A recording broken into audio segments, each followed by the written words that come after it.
Hey everybody, thanks for checking out the Furloughed Film Talks YouTube channel. For reviews, news, and the audio version of our podcast, please check out our website, furloughedfilmtalks.net. And be sure to check out all the social links below and also hit that subscribe button, guys. Thank you.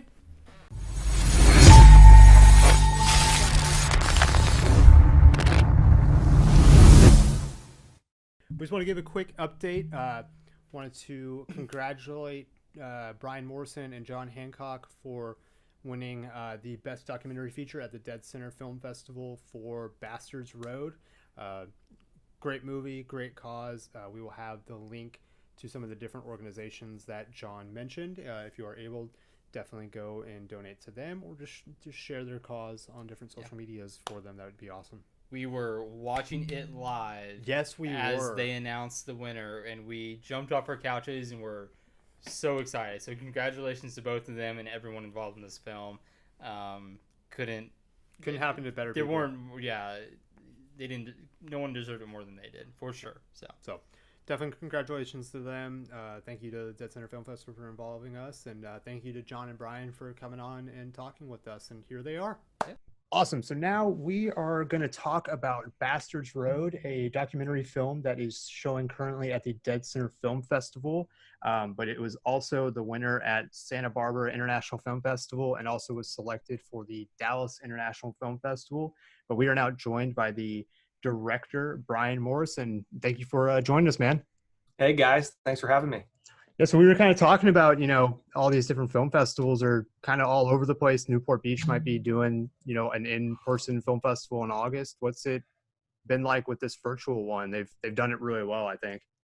Yeah, I think it's really it's testing people to think in creative ways on how to get films out and what's really important. And yeah, I mean, we had some wonderful festival experiences at Santa Barbara and at Slam Dance. And it's hard to recreate that audience engagement that you get, and being able to see, the reaction on people's faces to the film and doing the live Q&As is obviously so rewarding, especially for a film like this. Mm-hmm. So it's a bummer to not have that, but some of the reactions that we've got from deadCenter, from some of the people that have watched the film, it's really powerful, and I'm just thankful that they put in the work to pivot. Yeah. So deadCenter has done a really good job of bringing kind of the premiere and some of the distribution online. What is the world going to look like for you moving forward now that we have the world's just going to be a very different place, and at least for the next 18 months, it's going to be really difficult for any production to take place. How are you looking at that, and how is what you do going to change moving forward? Distribution for this type of movie? No, I mean just production wise. Yeah, production wise. On your next projects, what does that look like now that we're just we have to be uber careful? Yeah. So we have a few things that we're eyeballing on future projects, and I guess we can travel, but certainly with the landscape, it's really difficult to get anything done. So, but as far as documentaries, research, communication, Zoom calls like this, I feel like almost people are more encouraged to talk to somebody face to face through Zoom now than ever before. So it's kind of jump-started a lot of conversations in some ways for this one kind of project that we're just doing some preliminary research on. So, but yeah, I mean, it's challenging. Any production, I would think for narrative films, I know the governor of California is working with some of the studio heads like Steven Soderbergh to figure out hey, what are some safety precautions that we can set in place to keep the engine or get it back moving again. But yeah, there's going to be a gap, it seems like. Yeah, it's gonna be interesting to see, what kind of gap we have going into. And they've already postponed the Oscars by a couple months, so it's the whole landscape of everything is just gonna look really different. But this story is focused on Jon Hancock and his journey across America. What was kind of the first time that you heard that story, and when did you kind of get involved in making this documentary? So John and I actually went to high school together. We didn't know each other in high school, but we had shared a lot of mutual friends. And so when he began his walk, it was almost about like 1,500 miles in, he started popping up on a few local news specials. Okay. And because we shared mutual friends, it kind of popped up on my radar, and I was immediately drawn to it. I was fascinated by somebody that I kind of knew of and had shared mutual friends with. And I just thought, like, wow, like there is this, in a local news TV special, you only get that like 1 minute or 2 minute little like cursory, what's going on? What are you doing this for? And yeah, it just felt like just such, like, not even the cover page of like his story. So I reached out. My next door neighbor was actually his closest friend growing up, and he put us in contact. And Wow. I told John that I was really intrigued, and we started talking from there on the phone while he was walking. He had his cell phone with him the whole time, and he used it for navigation, for checking up with his friends and family, and doing kind of like little video diaries that we have in the film. That's awesome. And he's talked about like he had to climb up a tree because a moose was after him, and he had gotten snake bit, and he had all this crazy shit happening across this walk. What was like the craziest thing that you saw happen, or you kind of caught on film? Well, there's certainly a lot of close calls with vehicles on the side of the road, on how close you can get. I mean, even with those long straight state highways, it just takes a split second for somebody that's not paying attention, drifts on the road, and bang, he's hit, he's dead. Mm-hmm. So it always felt like there was a significant risk that John was going to be seriously injured or possibly killed on the walk, and he knew it. And so when I knew what he was doing, I just figured, like, okay, I'm going to try and get out as often as I can while he's doing this. So there wasn't really any pre-production on this. I found out what he was doing, and it was like, okay, I got to document this before either something happens, if he gets injured. His feet were just incredible on how after 3,000, 4,000 miles, your feet still get blisters. Like, that's I can't imagine that pain. This is a guy who like had a career of in the military. I think what was kind of something I was thinking about is for somebody that might call bullshit on did he walk all that stuff, I think one of the best examples of how conditioned John was, not only to walking but to wearing that heavy backpack. It's like, it varied from like 60 to 80 pounds. Yeah. The end speech when he reaches his destination, spoiler alert, but he doesn't take off the backpack. Yeah, because he's like, it's so used. It's probably so it's used a part to of him at this point. Yeah, and it was with him. I mean, it was part of his body, and that pain, it was every day. And there were days filming up towards the end where I was unsure that he was gonna make it, just himself, because he was his legs were killing him.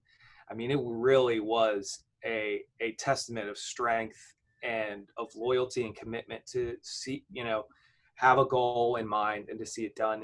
And you watch the film, what drove him, and getting the word out, highlighting the issues that him and other veterans like him deal with, and just to carry that flag and to say that they're here and doing that and not giving up. It was incredible to watch, and super humbling every time I went out.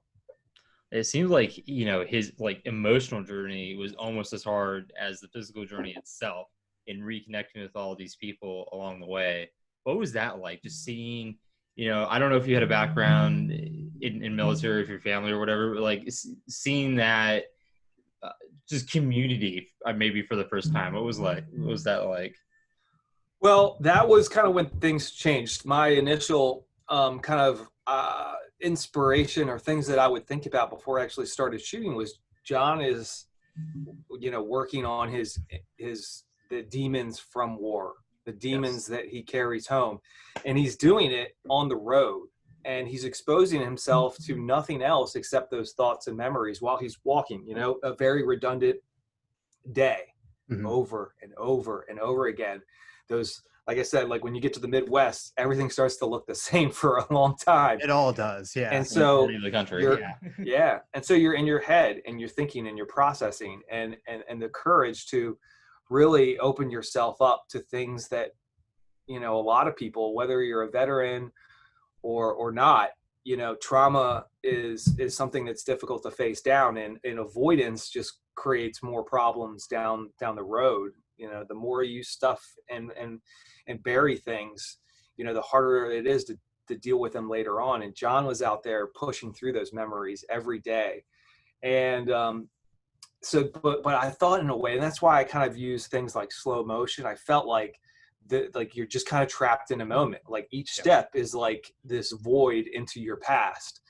But when he met with his first Marine brothers, and I was, invited to come in and film a little bit and meet them, everything kind of changed. It seemed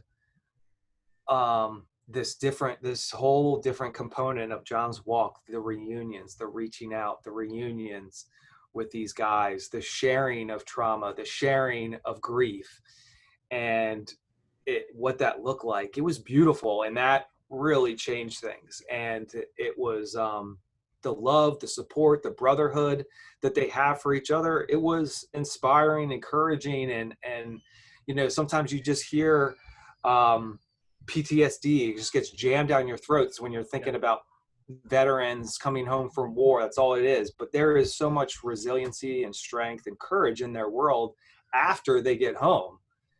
And Jon's journey was just, I feel like, a perfect opportunity to showcase that. Yeah, what's so great about this documentary is that it wasn't a story of a guy that, physically walked across the country. It's a story of a guy who took a journey to represent, some real change that needs to happen in the military and in the way we, treat our veterans and our heroes coming home. Yeah. Was there a sense, he was meeting up and he was connecting with his old, Marine buddies and friends. Was there a sense that wasn't normal, where like they kind of, when they got back, they separated and they didn't connect as much? And is that something that needs to be more, needs to happen more? Yeah. They set up reunions, and it's upon, each kind of unit and their alumni associations to help kind of do that. But yeah, like, of course, like any way that I think that we can encourage those guys to reconnect and get together is what better way for all of us to kind of say thank you than to give them the opportunity to come together again. We live in a big country, and it's just practical that they're going to have a difficult time meeting up with each other when one lives in Nebraska, one lives in Maryland, and the other in California. Hey, Jon. Hey, what's up, guys? Sorry about that. I had some technical difficulties on my end. You're fine. I'm Alex. This is Ryan. Thank you so much for joining us. Jon Hancock now joined us, the subject of Bastards Road, but we were just talking about Marines reconnecting with each other, when they got back to America. So right on. We'll just jump back into it. But how have you been doing? Yeah, Jon. Yeah, I think I caught. Can you turn that down just for a second? I think I caught that one guy lived in Nebraska, one guy lived somewhere else. My guys were spread out all over the place, and so the route wasn't dictated by anything other than that, and that's why it looks like it's it's all over the damn place. Just like going all over the country, right? Yeah, that's super cool. But I mean, I think the thing that this shows is, that reconnection between you and your Marine friends is something that can help a lot of other people and spreading that message. Was that the biggest part of doing this documentary for you? I think the message really morphed for me over the course of time. I didn't understand what the message was at the beginning, because a lot of it was A lot of it was me going, okay, so this is, hey, guys, come on, go upstairs, go. My dogs are crazy. Yeah, no worries. We actually have a dog that just got out of surgery, and he's passed out from anesthesia over in the corner. Oh God, that sucks. Yeah. No, but at the beginning, the message was really, I was trying to say, okay, I'm doing this for everyone else. And then as the journey continued to go, I was realizing how helpful it was for myself. And so the message would morph into, well, it's also a journey of healing for me. But at the end of the day, I could say that the reconnection with brothers and always being around them and never forgetting kind of where you came from or who they are. So then that's pretty much where it's at now, is more of a always stay connected, always stay in touch with each other. And I just came back from a large gathering of multiple different generations of veterans from down in Texas. And so we always try to stay connected with each other and try to just always say that, hey, we'll be there for each other. Where in Texas was it?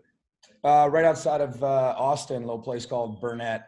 Okay. Yeah. Cool. I think we've driven through there a Oh, couple yeah, different for times. sure. Texas is Yeah. so big, but Texas is a massive place. yeah, it's ridiculous. With this movie, it was 5,800 miles, and I said this to Brian.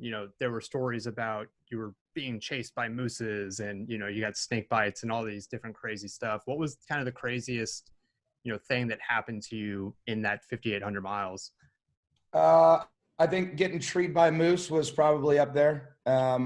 You're walking, all of a sudden you see this moose out in this pasture and he sees you, and then you have to run. And now I dropped my ruck because now I got to run faster and I got to find a tree. I got to get into the tree. And then I hung out there for about 2 hours, or I got stalked by a mountain lion for about 3 days in Oregon.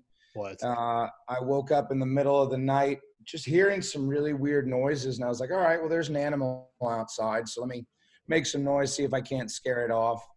And so when I unzipped the fly of my tent, I was trying to rattle around and make some noise. And I got the flashlight. I just shine. I've got these massive glowing orange eyes in my face. And now I'm like, that's a real big problem.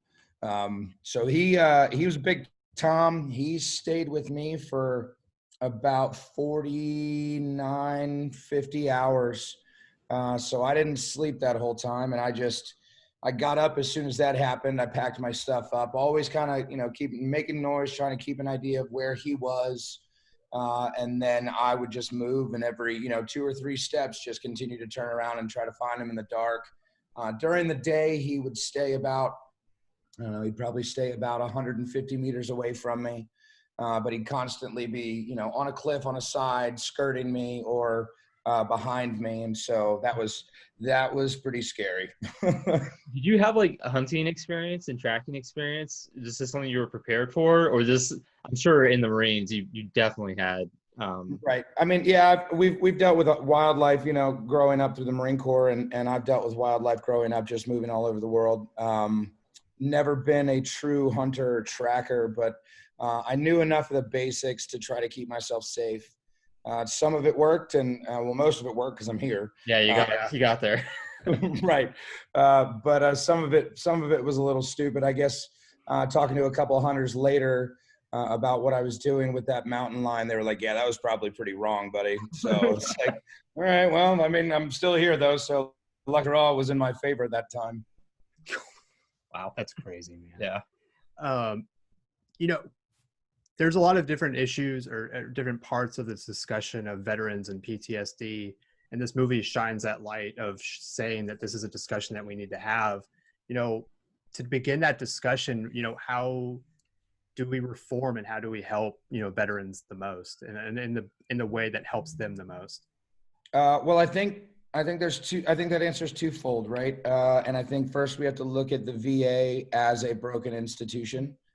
And we have to stop sending our guys to the VA until they can get their act together. There are a lot of great people at the VA. I can't, just give this overarching, wide paintbrush and say, hey, they're all bad, because they're not. But the bureaucracy of the slow-moving gears of the government really screws us up as veterans, because we do want to experience good stuff, and we do want to experience the health and healing parts of whatever they have for programs. But those programs are so either underfunded or understaffed. We don't have anything really or you've got a waiting line that's a mile long, and then you're like, well, I'll never get in, so screw it. So I think turning veterans on to alternative therapies, turning them on to all of the myriad of nonprofits out there that are helping veterans, get outdoors or do something, experience new or alternative healing therapies. I think that's one step. And I think the other one is for the civilian side of the house is to stop saying thank you for your service, right? Because I think those words are hollow. I've seen it from a lot of different guys, and I would pose that instead of saying thank you for your service, because I think once you do that, you put a veteran in a position where, well, what are you thanking me for? Are you thanking me for killing a kid? Are you thanking me for killing somebody? Are you thanking me for going and never being able to go to combat? Are you thanking me for the survivor's guilt I hold? It's very different for each person. And so you don't know what you might be drumming up. So I think instead, if you were to say, welcome home, I think that really gives people, it gives veterans a feeling of community that they had back in the military. And so welcoming them back home brings them back into the fold, brings them into a discussion that maybe they would want to have because they do feel a little bit safer, instead of putting them at odds with themselves and others saying, thank you for your service. So I think if we start doing that, I think we, I guess, organically change the narrative and organically change the discussion from putting someone on edge to welcoming them in and then giving them the opportunity to discuss what they want to. That's really cool. I'd never thought about that. Like just saying welcome home, because it's such a more like inclusive thing to somebody. Right. And you look back at the Vikings, right? And when they would come home from pillaging England or wherever they were, whatever they were doing, they would share their entire story of what they just did with their entire community. They'd have sit downs and they'd talk about it. And they would tell every person in their community what they were doing. And that's a way to not only include the community and give them what just happened, but show them why it was happening, and allow that community to be able to reach out and understand, because they've now given you that information. That's Brian. Do you have anything to add to any of that, or?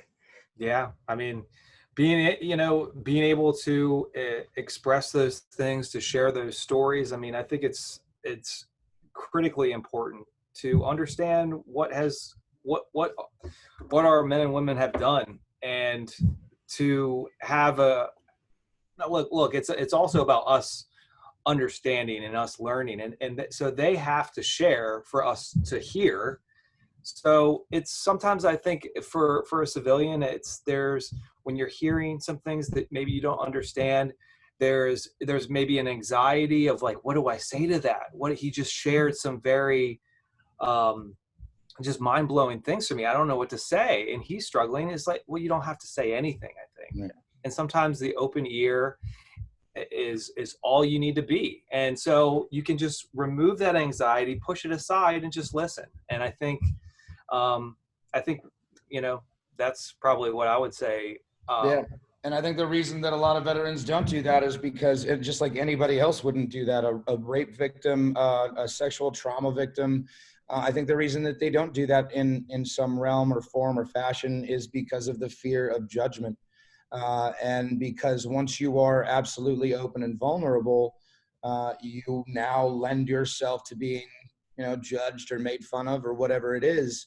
And that happens because sometimes people are jerks, and that's okay. But I think what I would tell a veteran is from my perspective and from my experience, that it'll happen for sure. Someone's going to be an idiot and say something stupid. But you just let that, it's water off a duck's back at that point, man, because that's not going to be the majority of people. It just won't be. The majority of people don't understand, but want to. They don't know how to help, but they want to. And I think veterans owe it to ourselves to take that first step to say, hey, I might have done a couple things, but I need you to know about them. Yeah. When it's really interesting that you brought up the Viking example, because they just go in there and they listen to what, those stories, and they just let those people talk, and there's no judgment. Whereas now it's like, oh, they're going to judge this person who served our country. Like, it just doesn't make sense. The only thing that person needs for you to do is to listen and understand and empathize with them. Mm-hmm. Yeah. And that's not what we're doing. And that's awful. Yeah. I don't understand it is unfortunate that we have, in such a short amount of time, we had such a cumulative number of veterans coming home with prolonged service. And there wasn't a lot of connection between, veterans coming home and the community. Mm-hmm. Like, just the proper systems within the VA or whoever should have done it, like, it just wasn't there. And so these guys just fell through the cracks. Like, well, it was what it sounds like. And that's even right. more. Absolutely. And that did really truly happen because maybe they weren't ready to speak the way that the VA wanted them to do it, or whatever it was. And so that's why I'm a huge fan of a lot of the different alternative therapies out there, and those group healings or those individual healing sessions you can get through so many of these different nonprofits. I'm partnered with a bunch of them. So Alaska Adventure Project brings guys up fishing to go up to Alaska to catch a can and go fishing for 6 days. It's amazing. It'll change your life. So look into it. Sacred Mountain Retreat Center out of Deadwood, South Dakota. They bring guys out every week, and they're doing week-long programs of equine therapy and blacksmithing and just hanging out in the Black Hills of South Dakota, just experiencing different parts of this nation that you fought for. And to experience that really gives that veteran a new perspective on it. Plus it forges new bonds with other veterans, not necessarily from their unit, that are also coping, maybe doing it incorrectly, but now you're building those bridges and those bonds together, and that common only because we're veteran. And I think that's great. It seems almost. Go ahead. Oh, I'd like to just add that to your point you were saying about people that are falling through the cracks and trying to create a system that kind of can absorb that and find some support for those so they don't fall through.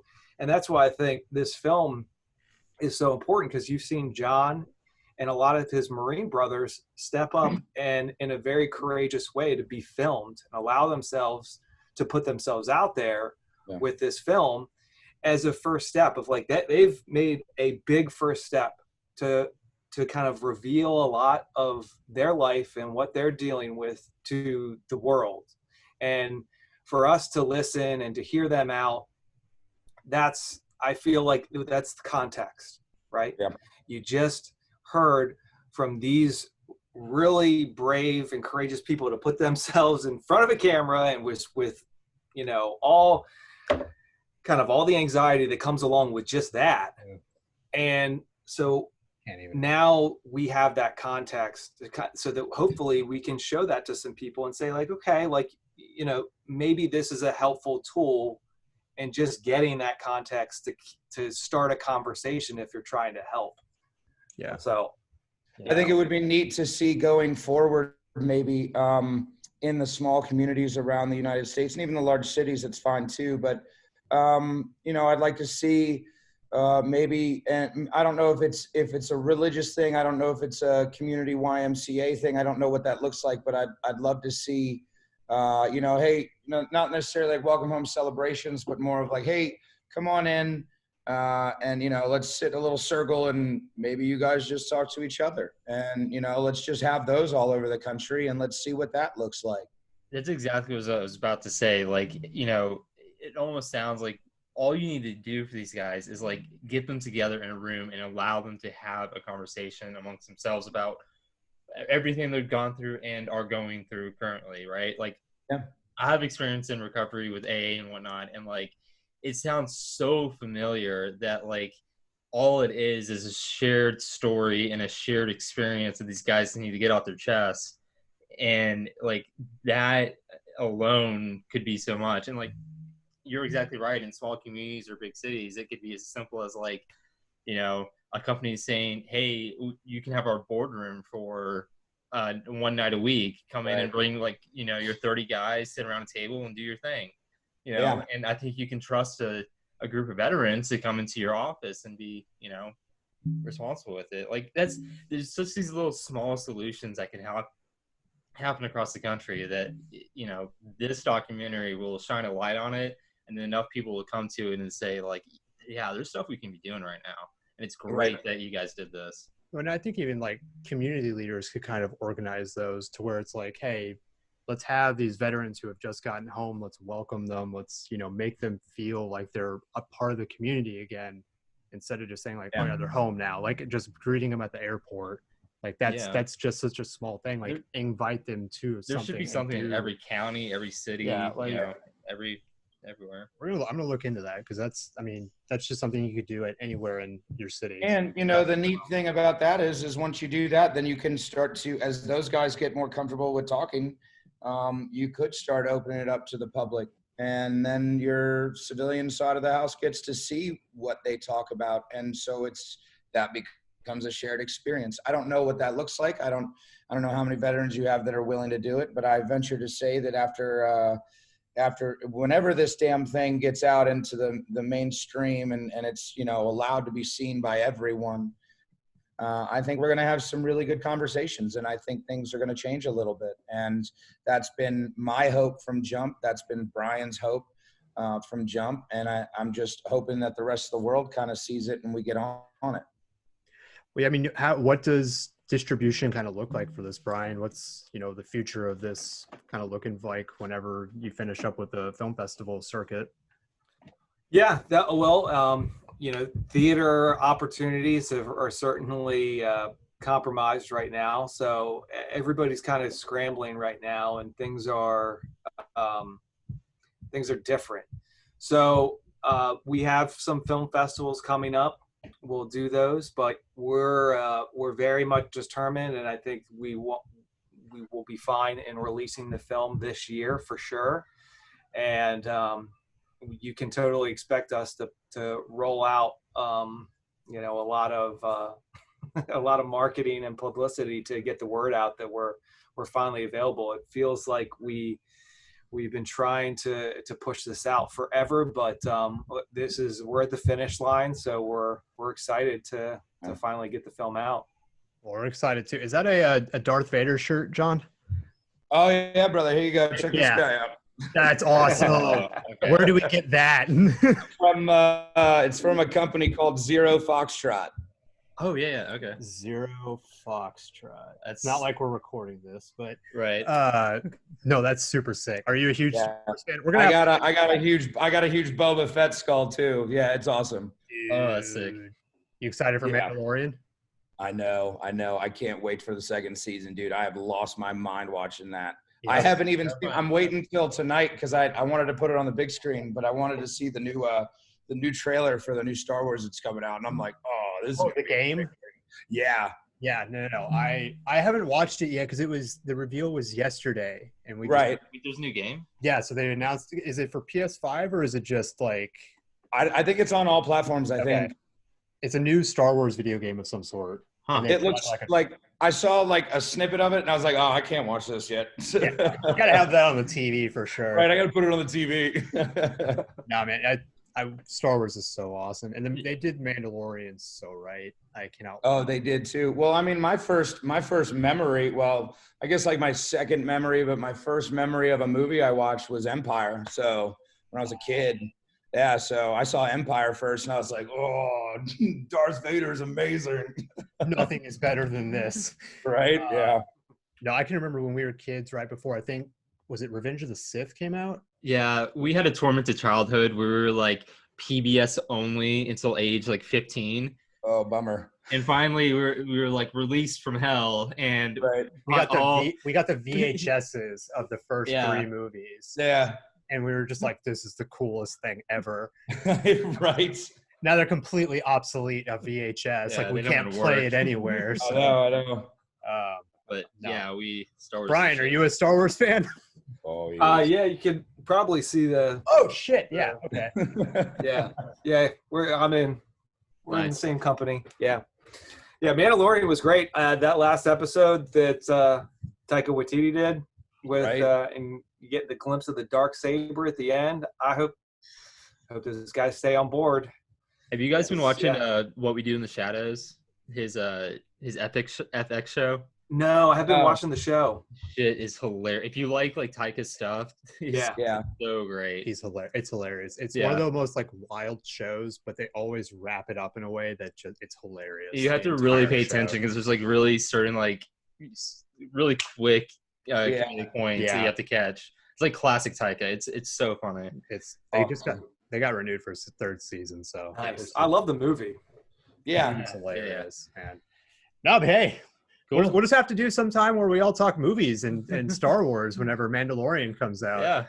Yeah, absolutely, dude. Anytime somebody starts talking Star Wars with me, I just stop. I'll pull over to a stoplight and talk to you about Star Wars. I love it. We'll Sick. hit you up whenever Mandalorian season 2 premieres. For We'll- sure. Yes. we'll hit both of you up because I'm so excited. But guys, Bastards Road is available right now through deadCenter Film Festival. Look for it when it's at the Newport Beach Film Festival, if that happens in August. But Brian, John, really thank you guys for taking the time, and we're Are excited. there any organizations or anything you'd like to shout out for? Besides the ones I already did, Alaska Adventure Project, Sacred Mountain Retreat Center. Myself, I just built one, and I take veterans hiking. So our first inaugural hike will be end of September through the Grand Canyon. We're doing South Rim to North Rim, and then back to South Rim again over 4 days. So Wow. I want to take. I knew what hiking did for me, and seeing amazing places, and so I want to provide that opportunity to veterans. And so, aptly enough, my nonprofit is Bastards Road Project, and so you can check that out at bastardsroadproject.org. Cool. Yeah, we'll link all of that on Facebook, and we'll link it Awesome. on the show Yep. podcast. So again, guys, we really appreciate you taking the time, and we're excited to see where this movie goes in the future. Yeah, Yeah. man.